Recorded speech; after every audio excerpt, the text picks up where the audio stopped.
Undo-undo. Undo-undo adalah sebutan untuk kelompok serangga dari familia Myrmiliontidae, kadang-kadang salah dieja sebagai Myrmilionidae. Di dunia ini diperkirakan ada sekitar 2,000 spesies undo-undo dan mereka tersebar di seluruh dunia, terutama di wilayah bersuhu hangat dan berpasir.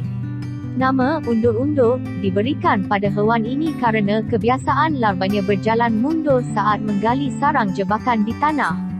Di daerah barat, haiwan ini dikenal dengan nama angler, semut singa.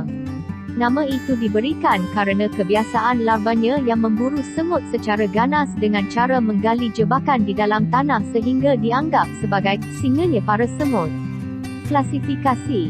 Undo-undo memiliki nama famili Myrmiliontidae yang berasal dari bahasa Yunani Myrmex, semut, dan lion, singa, sehingga nama Myrmiliontidae secara harfiah bisa diartikan semut singa. Famili Myrmiliontidae sendiri termasuk ke dalam ordo Neuroptera yang dalam bahasa Yunani bisa diartikan sebagai sayap jala atau sayap berurat. Nama itu diberikan kerana semua serangga dalam ordo ini memiliki dua pasang sayap transparan dan berurat.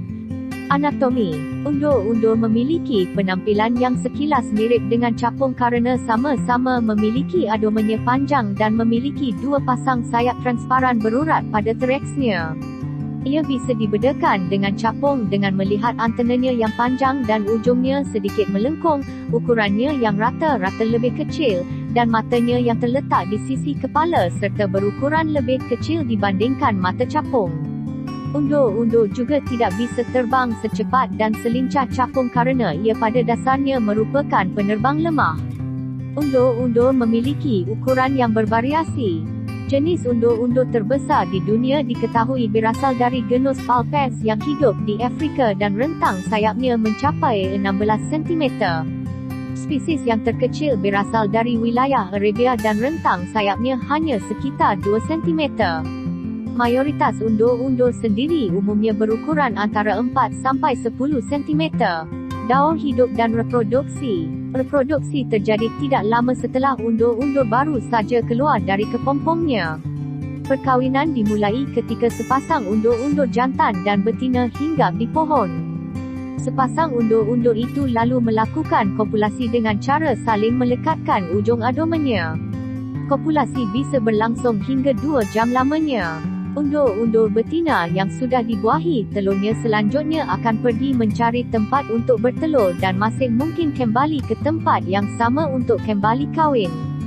Undo-undo mengalami metamorfosis sempurna iaitu telur, larva, kepompong, dan dewasa. Perkembangan undo-undo dimulai ketika betina meletakkan telurnya di dalam tanah berpasir dengan cara mengetuk-ngetuk abdomennya ke dalam tanah dan mengeluarkan telur-telurnya di sana. Di dalam tangkapan, undo-undo betina bisa mengeluarkan telur hingga 20 butir sekali bertelur dan biasanya ia memilih pasir yang bersuhu hangat.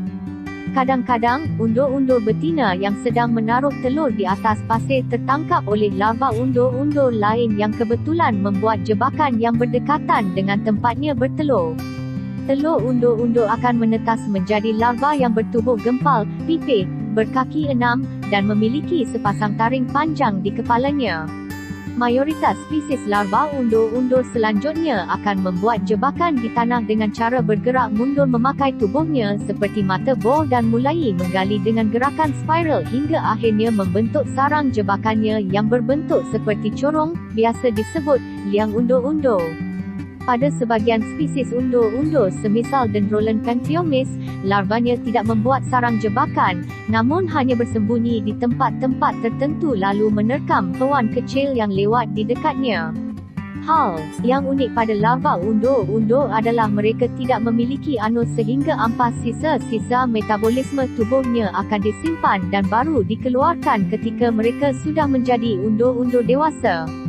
Faz selanjutnya dalam pertumbuhan undo-undo adalah faz kepompong atau pupa. Kepompong mereka berupa kumpulan butiran pasir di sekitarnya yang disatukan dengan sutra dari kelenjar di abdomennya. Kepompong ini biasanya terkubur hingga beberapa sentimeter di dalam tanah. Pada fas kepompong terjadi perubahan bentuk di dalamnya dan setelah sekitar 1 bulan, undur-undur dewasa akan keluar dan mulai menunggu sayapnya kering sebelum bisa terbang untuk mencari pasangan. Undur-undur dewasa rata-rata berusia antara 20 sampai 25 hari, sementara sebahagian dari mereka juga diketahui bisa hidup hingga usia 45 hari. Perilaku undur-undur dewasa jarang terlihat di alam liar kerana ia baru aktif keluar di sore hari dan bisa terlihat menggerombol di malam hari saat sedang mencari pasangan kahwin. Mereka juga kadang-kadang dianggap sebagai gangguan bagi manusia kerana jika hinggap pada seseorang, mereka bisa memberikan gigitan yang cukup menyakitkan walaupun tidak sampai membahayakan. Makanan larva undur-undur terkenal sebagai pemangsa yang ganas kerana ia memakan hampir segala jenis arthropoda kecil, terutama semut. Ia berburu secara pasif dengan cara membuat sarang jebakan berbentuk corong, lalu bersembunyi di tengahnya sambil menunggu ada mangsa yang terperosok masuk. Bila ada mangsa terjebak masuk ke dalam perangkapnya namun masih bisa bergerak naik, larva undur-undur akan melempari mangsanya dengan butiran pasir agar tergelincir. Larva undur-undur mengetahui kehadiran korbannya dengan cara merasakan getaran dari gerakan korbannya. Larva undur-undur juga memiliki sepasang rahang tajam dan di ujungnya terdapat lubang untuk menyuntikkan racun ke dalam tubuh mangsanya untuk membunuhnya, lalu mulai mengisap cairan tubuhnya. Makanan undur-undur dewasa lebih bervariasi. Sebahagian spesies hidup dengan memakan nektar dari bunga, sementara beberapa spesies lainnya hidup dengan memakan arthropoda kecil seperti halnya larva undur-undur.